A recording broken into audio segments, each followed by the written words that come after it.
Lockdown से पहले गीता के घर का नजारा कुछ ऐसा था कि रोहन ऑफिस जाता था और शिविन स्कूल। जिनके घर से जाने के बाद गीता काम खत्म करके बाकी समय आराम करती थी। लेकिन लॉकडाउन के बाद ऑफिस और स्कूल घर में ही खुल गए और इससे गीता का हाल वो तो आपको देखने में ही मजा आएगा। शिविन, ओ शिविन, महाराज उठने के लिए क्या 21 तोपों की सलामी लेंगे? अरे बिस्तर से बाहर निकल, ऑनलाइन क्लास स्टार्ट होने वाली है। अरे तुम भी हद करती हो, स्पीकर की तरह चिल्लाने की क्या जरूरत है? दिख नहीं रहा मेरी कॉन्फ्रेंस चल रही है। अब कैमरा और स्पीकर ऑन कर रहा हूं, मुझे कोई शोर नहीं चाहिए।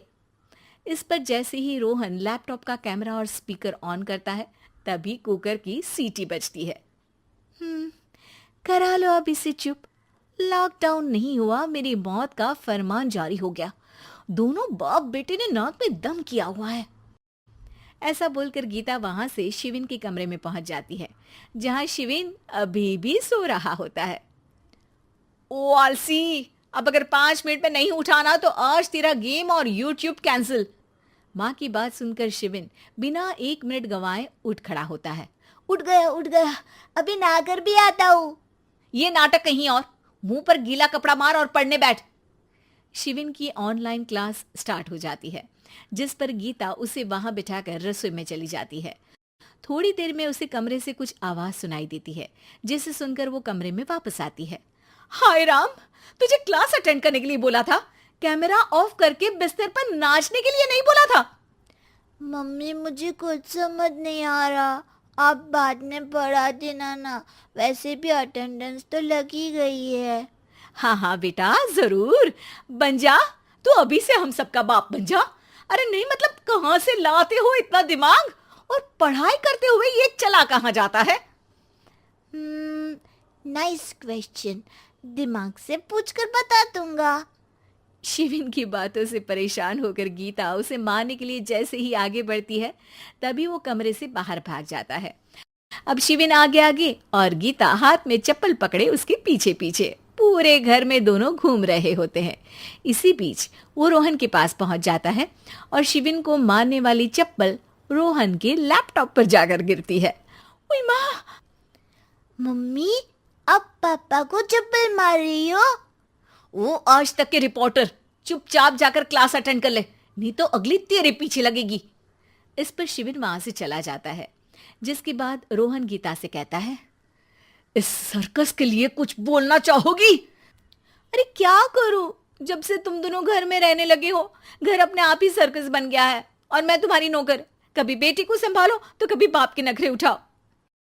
इन्हीं सब उथल पुथल में दिन बीतते रहते हैं, जिसमें हर रोज घर के अंदर कुछ नया सियप्पा खड़ा मिलता है, जो ज्यादातर शिविन और रोहन के ऑनलाइन स्कूल और ऑफिस से रिलेटेड ही होता है। एक सुबह, शिविन चल उठ, आज की क्लास जल्दी है। कैमरा ऑफ करके आप अटेंड कर लो। अरे ऐसे छित्तर पड़ेंगे, दादी नानी सब एक साथ याद आ जाएंगी। गीता की लाख मशक्कतों के बाद क्लास तो खत्म हो जाती है, लेकिन उसके बाद शिविन फोन इस्तेमाल करते हुए इंस्टाग्राम रील बनाने लगता है। रसोड़े में कौन था? तुम थी, मैं थी, कौन था? कौन था? हाँ, मैं गरीब हूँ। अरे ओ गरीब के बेटे, आजा, मैं बनाती हूँ तुझे गरीब। मैं बताती हूँ रसोड़े में कौन था। पढ़ाई करने बोलो तो इनकी माँ मर जाती है और ये पागलपंतियां जितनी मर्जी करा लो। गीता शिविन को डांट रही होती है, तभी रोहन बीच में बोल पड़ता है। अरे बच्चा ही तो है, इतना गुस्सा क्यों कर रही हो? बेटे का साथ देने की इसी एक कोशिश में अब शिविन के साथ साथ रोहन भी गीता के गुस्से की सूली पर चढ़ जाता है। अगर बेटे पर इतना ही प्यार आ रहा है तो इसे क्लास अटेंड क्यों नहीं कराते, इसका होमवर्क क्यों नहीं कराते?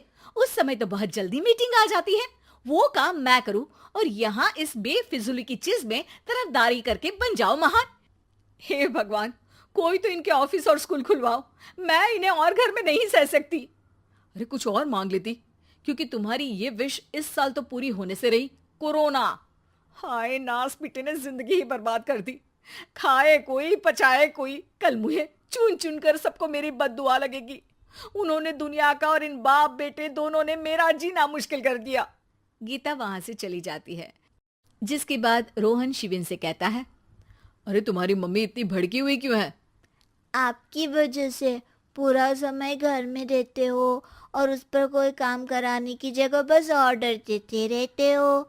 अच्छा बेटे, सारा इल्जाम मुझ पर? पूरा दिन तो वो तुम पर ही चिल्लाती है।